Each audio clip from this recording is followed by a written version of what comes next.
இனி சுங்கச்சாவடிகளில் நின்று வாகன நெரிசலில் சிக்கி ஃபாஸ்டாக் மூலம் பணம் செலுத்த தேவையில்லை. புதிதாக அமலுக்கு வரும் தொழில்நுட்பம் என்ன, அது எப்போது அமலுக்கு வருகிறது என்பது குறித்து வரைகலை மூலம் விளக்குகிறார் நெறியாளர் பாலவேல் சக்கரவர்த்தி. வாகன ஓட்டிகளுக்கெல்லாம் மிக முக்கியமான ஒரு செய்தி வந்திருக்கிறது. இனி டோல்கேட் கிடையாது, ஃபாஸ்டாக் வேண்டாம், ஜிஎன்எஸ்எஸ் மட்டும் போதும் அப்படிங்கிற மாதிரியான ஒரு அறிவிப்பு வெளியாக இருக்கிறது. அது இன்னும் 15 நாட்கள்ல மே 1 முதல் சோதனை முறையில் அமலுக்கு வரும் அப்படின்னு சொல்லப்பட்டிருக்கு. அது தொடர்பான விரிவான விவரங்களை இப்ப நம்ம பார்க்கலாம். இப்படி கொண்டு வரப்படக்கூடிய இந்த முறையில என்னென்னலாம் சிறப்பு அப்படின்னு பார்த்தோம்னா, மே 1ஆம் தேதி முதல் இந்த ஜிஎன்எஸ்எஸ் டெக்னாலஜி அப்படிங்கிறது நடைமுறைக்கு வர இருக்கிறது. அடுத்ததாக 15 நாட்கள்ல நாடு முழுவதும் இந்த ஜிஎன்எஸ்எஸ் டெக்னாலஜி அமல்படுத்தப்பட இருக்கிறது. அது மட்டுமல்லாமல் சுங்கச்சாவடியில இந்த முறை அமலானால் சுங்கச்சாவடியில இனி கியூல நிற்க வேண்டிய தேவை இருக்காது அப்படின்னும் சொல்லப்படுகிறது.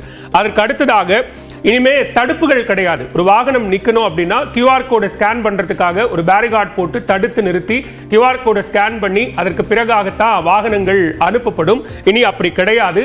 செயற்கைக்கோள் அடிப்படையில் இனிமே நம்ம ஃபாஸ்டாக் இல்லாமல் இந்த ஜிஎன்எஸ்எஸ் மூலமாக பயணிக்கலாம் அப்படின்னும் சொல்லப்படுகிறது. அதற்கு அடுத்ததாக முதல் 20 கிலோமீட்டர் தூர பயணம் இதுல இலவசமாக இருக்கும் அப்படின்னும் முதற்கட்டமா சொல்றாங்க. அது மட்டும் இல்லாம வாகனங்கள்ல இருக்கக்கூடிய நம்பர் பிளேட்டை ரெகக்னிஷன் பண்ணக்கூடிய ஏஎன்பிஆர் கேமரா, அதே நேரத்தில் வாகனங்கள்ல பொருத்தப்பட்டிருக்கக்கூடிய ஜிபிஎஸ் மூலமாக இந்த நடைமுறை என்பது செயல்படும் அப்படின்னும் சொல்லப்படுகிறது. அதே நேரத்தில் வாகனத்தில் ஒரு ஆன்போர்ட் யூனிட் OBU அப்படிங்கிற ஒரு யூனிட் பொருத்தப்படும். அந்த யூனிட் மூலமாக எங்கிருந்து எவ்வளவு தூரம் பயணிக்கிறோம் அப்படிங்கிற தகவல்கள் கணக்கீடு செய்யப்படும் அப்படிங்கிறதையும் சொல்றாங்க.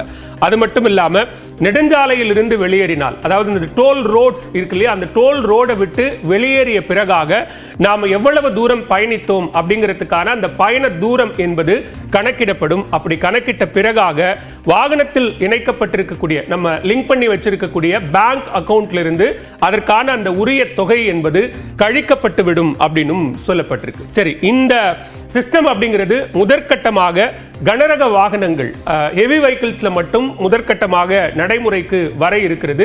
அது எந்தெந்த நெடுஞ்சாலைகள் அப்படின்னு பார்த்தோம்னா, டெல்லி டு மும்பை, பெங்களூரு டு சென்னை உள்ளிட்ட 5 நெடுஞ்சாலைகள்ல மட்டும் இது சோதனை முறையில முதற்கட்டமாக அமலுக்கு வர இருக்கிறது. சரி, இதன் மூலமாக என்னென்னலாம் பயன்கள் கிடைக்க போகுது அப்படிங்கிறதையும் பார்க்க இருக்கிறோம். அதே நேரத்தில் எல்லா வாகனங்களிலும் இந்த ஆன்போர்ட் யூனிட் என்கிற அந்த OBU-வை பொருத்துவது குறித்த அறிவிப்பும் விரைவில் வெளியாகலாம் என்று சொல்லப்படுகிறது. சரி, இதன் மூலமா நமக்கு என்ன பலன்கள் கிடைக்கும் அப்படின்னு பார்த்தோம்னா, நீண்ட நேரம் டோல்கேட்ல காத்திருக்கக்கூடிய நிலை, அந்த காத்திருப்பு நேரம் என்பது குறையும். வாகன நெரிசல் என்பது முற்றிலுமாக தவிர்க்கப்படும். அதே நேரத்தில் வெளிப்படையான கட்டண வசூல் என்பது உறுதி செய்யப்படும் அப்படின்னு சொல்றாங்க. அது மட்டும் இல்லாம பயணித்த தொலைவு, எவ்வளவு தூரம் நம்ம டிராவல் பண்ணிருக்கோமோ அந்த தொலைவுக்கு மட்டும்தான் அந்த கட்டணம் எடுத்துக்கொள்ளப்படும். அதே நேரத்தில் எரிபொருள் மிச்சமாவதன் காரணமாக, நீண்ட நேரம் அந்த டோல்கேட்ல நிக்காம எரிபொருள் மிச்சமாவதன் காரணமாக சுற்றுச்சூழல் பாதிப்பை தவிர்க்கலாம் என்றும் சொல்லப்படுகிறது. சோ இந்த டோல்கேட் இல்லாத குளோபல் நேவிகேஷன் சேட்டலைட் சிஸ்டம் என்று சொல்லப்படக்கூடிய இந்த ஜிஎன்எஸ்எஸ் சிஸ்டம் மே 1ஆம் தேதி முதல் சோதனை முறையில் அமலுக்கு வர இருக்கிறது. ஒருவேளை அந்த சோதனை முறை வெற்றி பெற்றால் அனைத்து வாகனங்களுக்கும் இது மாதிரியான ஒரு செயல்பாடு நடைமுறைக்கு வரும் என்று எதிர்பார்க்கலாம்.